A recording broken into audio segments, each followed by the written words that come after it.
Right, it is Carabao Cup final weekend. As we've said, we've got a die-hard Liverpool fan, we've got a die-hard Newcastle fan. So it is Saturday social tradition to get the whiteboard out and build a combined 11. But importantly, Carl, there are quite a few absentees, be that injury or suspension. So we have caveated it with a few rules. Do you want to give the guests the important rules before we go into this? Yes, combined 11, Liverpool and Newcastle. However, we are saying, although there's injuries and absentees tomorrow, you can include players that have featured this season. So it's all about this season, how they've performed and what they can do on the pitch this season. Good to go? That helps me. Any name you can, like Anthony Gordon, for instance, is eligible for this. Exactly. Like it's the best 11 you can build.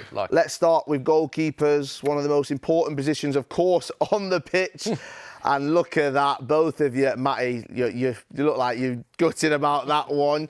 Alisson Becker, Paul Alisson Becker as well. But Matty, I'm coming straight to you. Why have you chose Alisson? Well, we have got about 27 goalkeepers at the club. It's all we signed last summer. You know, got John Ruddy and Gillespie and all of them are just knocking about, having a good time. But they're nowhere near Alisson's level, let's be real. Nick Pope was really good. He suffered with that shoulder injury. Dubravka's came into a bit of form, but come on, I cannot really argue a case over Alisson, kind of one of the best to do it. He's literally the best to do it. Yeah, I think he's the best in the world right now. I think he has been for years and years and years. And yeah, obviously, I think the PSG away leg performance is very fresh in people's minds as well. So yeah, I think Dubravka's a really good goalie as well, by the way, and I agree with the fact that he was in form. But come on, stick him down then. Oh, I got it. No, Alisson, I got it. Yeah, you got it. Yeah. Oh, you might have to stick it twice because we've got the extra layer. There we go. There we go. He's in. Let's move on to the next position, right back. Now, as we said, we are including any players based on best 11. How much of a blow is this for Liverpool ahead of the weekend? Because you've both gone, just to clarify, with Trent Alexander-Arnold, but obviously he's missing.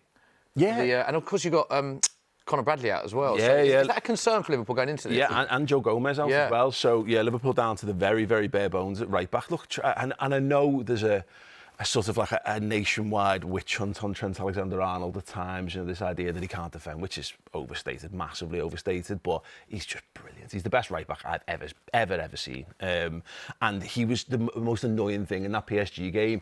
He was just starting to really tick over. He was really starting to influence the game, really starting to grow into it more and more. Picks up the injury. That's a huge loss for Liverpool. Matty, agree with that? Yeah, I mean, I would like to give a case for Tino Livramento, England's future right back. I think he's class. And also the experience of Trippier cannot be underestimated. But Trent, overall, you do have to give him the edge, if I'm being honest. Let's get him up there then. Generational talent, stick him down. Trent Alexander-Arnold takes it. Moving on then, centre-back pairing. So I want to see both of your centre-backs that you'd put in there. Oh, wow. Yes, Paul, we've got one. You've just seen. We've got one. Come Why are you laughing, Paul? What are you laughing for? No. England's best centre-back now. Come on. Tommy Tuchel knows. Let's everyone acknowledge Big Dan Bain. That's not a high bar, is it? Come on. He is high, though. He is literally the highest of bars. No, I'm laughing because if I had to predict how that was going to go, we all saw the England squad announcement, and I fear there might have... If he hadn't been in the England squad, would you have put him? Well, it's a real toss-up because I love Sven Botman. I think he's outstanding. Just to clarify, sorry, this was a very late change. In fact, we've been printing that magnet today because, to clarify, you did have Botman up until Dan Burn was called into the England squad, is that right? Yeah, because I just think, obviously, Bain's been incredible this season, whereas Botman hasn't actually played that many minutes. He did obviously have 10 months out with an ACL, came back and had a good few games, especially the semi-finals against Arsenal. But Bain, you know what I mean? England's man now. You know what I mean? 32 years old, top man. Paul, you're making a case for a combined 11 that's just Liverpool players. It seems. Yeah. Hey, Matty was until this point as well, by the way. Can I just say something? Obviously, Van Dijk has to be in there, widely regarded as the most informed centre-back in the Premier League, you could argue, in Europe. Phenomenal. I think as well, I read that he's been man of the match in the previous 2 League Cup finals, could become the first player ever to be man of the match in 3 Carabao Cup finals or League Cup finals. So we know his importance to the team. But in terms of laughing with Konate versus Dan Burn, I know you've got Konate, but Dan Burn's had a solid season. I don't think it's laughable that he's been selected. Thank you. OK, cool. It's cool that you don't think that. No, I'm joking. No, I like Dan Burn. But it's not. No, I think Dan Burn's good. I do. You laughed. I did laugh because Because no, it was more out of because I kind of knew what was. Okay. I suspected what was coming, yeah. and I'm glad. I'm glad to see you have the courage of your convictions. I think that's good. No, I like Dan Burn. I think he's good. Yeah. But again, this is a lad who played left back for like 2 seasons for them as well. And you might call that versatility, but I call that. I think if other players were available, I think he'd have played less at centre half than he had done. Canate doesn't start the season for Liverpool. Misses the first 45 minutes. Comes in first game against Ipswich at half time, and basically hasn't been out since. And Liverpool have had at times the best defence in the league this season. If I did have a fully fit Sven Botman here, though, would you still pick Canate over him? Yeah, 100%. That's crazy. Do you know what I think? We've got Virgil up. We can put Virgil up there. We do this. It's not what Carl and I think is based on the best argument. I think Paul does make a good point about the centre-back partnerships and what he's done. So, do we go with Canate, do you think, based on that? Quick one, Paul. All fit, do you think Canate and Virgil van Dijk are Liverpool's best centre-back pairing? I think they're the best centre-back pairing in the world. Wow. Yeah. Happy to concede that, Matty? No, but I guess I'm going to have to. Okay. You didn't fight your case strong enough, so go on, we'll put Canate down. But I think this is an area, left-back, where we're probably going to get a Newcastle name, are we not? Surely. Yes. Good man. Good go. man. Talk to me about Lewis Hall, because for me, I mean, we were talking about this a few weeks back. I know he's now got his injury, but for many parts this season, I think he's been one of the best left-backs in the entire league, and I think he will be. Obviously, got Miles Lewis-Skelly, phenomenal talent, but I think Lewis Hall probably is the standout English left-back. I don't know if you agree with that. I think he's the best left-back in the Premier League now, already. Not one of, I think he is. And I think he's going to be England's left-back. Like you say, Miles Kelly's coming through, brilliant, but Lewis Hall is outstanding. Yeah. Eddie Howe was patient with him. He didn't get much game time last year. He's bedded him in, and he's just brilliant going forward, but his decision-making now at the back, superb. Yeah, I agree with that. I think he has been probably the standout, or definitely one of the standout left-backs. Phenomenal player. I think he will be England's first choice when fit. Is this the big concern? I know we'll go on to talk about Anthony Gordon and the loss that is, and a lot's made of that. But bear in mind who the left-back is up against in the Cup final. Is this the biggest blow, do you think, for Newcastle this weekend? I think it is bigger than Gordon, because I quite like Harvey Barnes. I think he can offer a threat, or even if you put Joe Linton out there. But Lewis Hall was brilliant against Salah the week before and at the Anfield fact in that the it's Premier against League. Salah, the most informed player arguably in the world right now. I think we would have contained, obviously, Salah a lot better than we might do tomorrow if Lewis Hall was there. I really, really rate Lewis Hall. So he is a huge, huge miss tomorrow. Paul, Lewis Hall over Robertson. It's not been Robertson's best Liverpool season so far. So you're going with Hall? I have to apologise to Andy Robertson, but he's been brilliant, Hall, hasn't he? He really has. And I think even Robbo would agree that it's not been his best season. He's been in and out the side with injuries, fitness, and so stick him down then. Yeah. There we go. So that is the back line. Right, I'm interested in this next position. Defensive midfielder. Both got different names on there, so let's have a look. Come on. Come on. You come on. Sandro, look at him. I would say, I personally think Newcastle have had one of, if not the best midfields in the Premier League as a whole this season. So you're sticking Tonali in there. You think he's been good enough to get in a combined 11? Oh, absolutely. I think Newcastle have got the best midfield in the Premier League, to be honest with you. I think Tonali in his breakthrough season, after being out last year, suspended for the full season pretty much, he's came in, he's been outstanding. I think he's such a good player. I mean, he's an absolute baller, Sandro Tonali. He's a joy to watch. Yeah, he is a top player. But it's interesting you're both saying there about Newcastle having one of the best midfield. They do have a great midfield, but I feel like the narrative prior to this season was that the one thing that might prevent Liverpool from being title contenders or even below that was their midfield. But I think I don't know if you agree with this, but the things that Slot's done brilliantly is move positions for certain players in midfield. And actually, one of the strongest parts of Liverpool this season, for me, has been that midfield three. 100%, and Gravenberch has been the one that's underpinned it all. I think there's been times where I think Szoboszlai, I would argue that I think Liverpool have got the best midfield. I think Gravenberch, Szoboszlai and McAllister have got absolutely everything as well. But this is the guy who was the surprise package of the season, and I think Tonali is a known, factor. Everyone knew he was going to come back in and be a good player. And obviously, again, they'll probably head back to Milan where he really wants to be at some point in the not too distant future. Wow, that's a myth.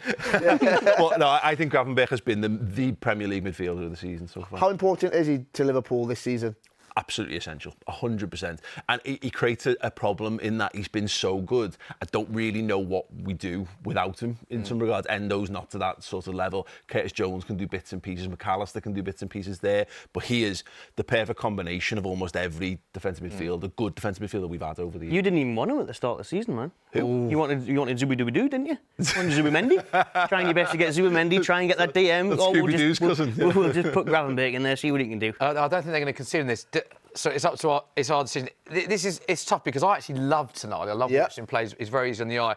But do we feel, bearing in mind it's based on this season and the impact that Gravenberch has had, does he just... Do you know what I'm going to do, Smithy? Go on. I'm going to let you have the decision on this one. Well, thank you, mate. I think, bearing in mind it is on this season and it's strongest 11 and what he's done positionally and how he's played and where... I think we just edged to Gravenberch. I think we go with that one. Yeah. Stick him down. Should we do the other two then? If we're building the midfield through, we often do this. Let's do the other two together to see if there's any agreement, any disagreement. So let's do Paul's first, reveal to the camera. An all-Liverpool trio of midfielders, Szoboszlai and McAllister. Listen, honourable mention. He's not happy with you, by the way. Honourable mention to Bruno Guimaraes, who I think is a really, really... And I'll be honest, I could take or leave one or two of them. I had to for him because I think he's so good. But come on, what am I going to do? Am I going to miss out McAllister or Szoboszlai? No. You have to be honest. You would take Bruno Guimaraes over those two midfielders. I wouldn't. Be honest, you would. No. I genuinely wouldn't. I mean, look, World Cup winner, anyone? Matty, why would you have Bruno over those two? He's a better player. All-round better player. He can play as the 6, play as the 8. We've seen this season, he's been a captain for Newcastle. He's been a leader. He's going to lift us the trophy tomorrow. So, yeah. How key do you think he is to that game tomorrow, to unlocking that midfield? Vital. Absolutely vital. Because I think the midfield is where the game will be won and lost tomorrow, to be honest with you. So... it's going to bite us in the back, either one of us, after this show, who wins. We can get Szoboszlai down. Yeah, if you both got Szoboszlai. I like Szoboszlai. I think the engine on him is brilliant. Yeah. Quality player. I could even included McAllister or Szoboszlai, to be honest. Yeah. And an honourable mention for big Joe Linton as well. Yeah. Love Joe Linton. Do you know what I mean? He's been a revelation, hasn't he, under Eddie Howe? But Bruno, come on, we all know he's one of the top midfielders. It's an question he asks there, though. If he was available, like where he's a player that a lot of clubs would be interested in terms of his actual qualities, versatility. I mean, you didn't disagree with that? No, I think he's great. I think he would improve Liverpool's squad immensely, but not the 11. But I don't think he significantly improves the 11. I think he's terrific. By the way, that's a high bar. Talk about the team top of the Premier League here, guys. Come on, I'm not like we're no team of bums. Like these are good. He's a good player. You'd be 25 points clear if you had him. That's a great argument right there. I believe that. Do we edge for Bruno? I personally go for Bruno. Yeah. That's who I'd go there. So I would agree. We get the choice. There we are. So currently 2 Newcastle players in the combined 11. Let's go on to the next area. Should we do? Yes, left wing. Yeah. We'll start on that left wing. Who we both gone for? Now do you know what? This is a good debate. This. We've got Gakpo for yourself, Paul. Anthony Gordon for you, Matty. I mean, Matty, he's not playing tomorrow, we know, but we've said all season, just how good has he been this season? He's been brilliant. I actually think he was probably better last season, to be honest. But his goals and assists this season have still been top, still been up there, still been impacting games, winning games for Newcastle. And he's electric, isn't he? Do you know what I mean? He's a real talent, one of the best wingers in the league. Again, we've got so many players where you could say, I think our left-hand side is the best in the league. So I think it should be on the board. I can't really this is a close one, mate. isn't it? This is a close one. Yeah, I can't lose because you've got 2 players who spent the summer very publicly saying how much they wants to play left wing for Liverpool. So I was waiting for that. We got that one happy to concede for that reason. 16 minutes that took. Cody Gakpo sensation. Anyone who watched the Euros saw what a player he could be. Obviously Gordon didn't get to shine. That's not his fault. He should have gotten more chance to shine at the Euros. But Gakpo did.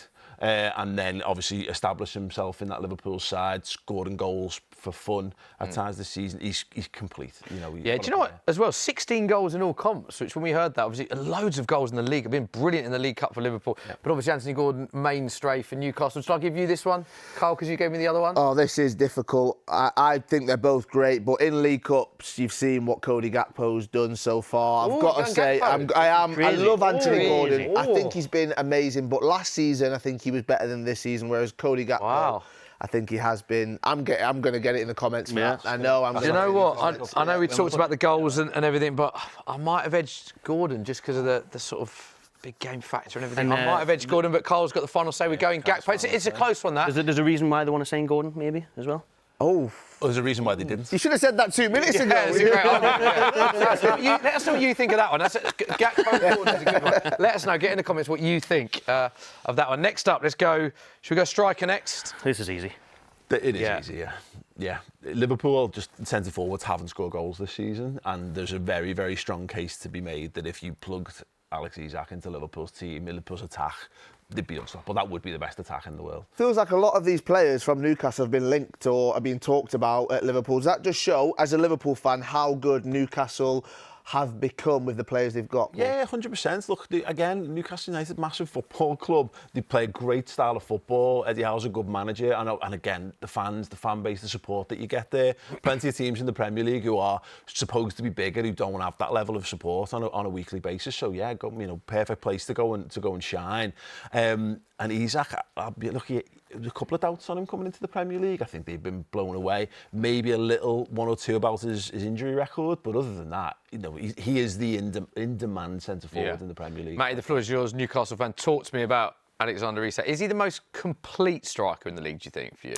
Yes, I think he's the best striker in the world. And I think a lot of people are trying to come around to that idea a bit now. I've been seeing it for a long time. He got a bit of stick for it about a year ago, but he's proven it now. He's carrying us this season, the goals. What's he closing on 20 in the league? And he has had the odd spell out as well, injury, and we sometimes haven't been playing the best. He bought 9 games in a row he scored as well. He's absolutely unbelievable, and I really hope he signs that new contract this summer. Do you think he will? So it's a good point. Do you think he will be playing for Newcastle United next season? If we get Champions League. Even Europa League. Down to that? Even in Europa League, I think we have to get European football. We'll have to. The players like Alexander Isak deserve to be on the big stage. But he needs to prove it tomorrow as well. Yeah, 57 goals in 99 appearances for Newcastle. That is more than Alan Shearer or Jackie Milburn in their first 99 appearances for the club. So the what's the word I'm looking for? The competition he's keeping, or the players that he's being compared to for Newcastle is unbelievable. I think that one is a tap-in. Got to go up there. And speaking of tap-ins... Right wing. Yeah, no-brainer. Big up Jacob Murphy, though. Big up Jacob. Big up Jacob Murphy. You know what I mean?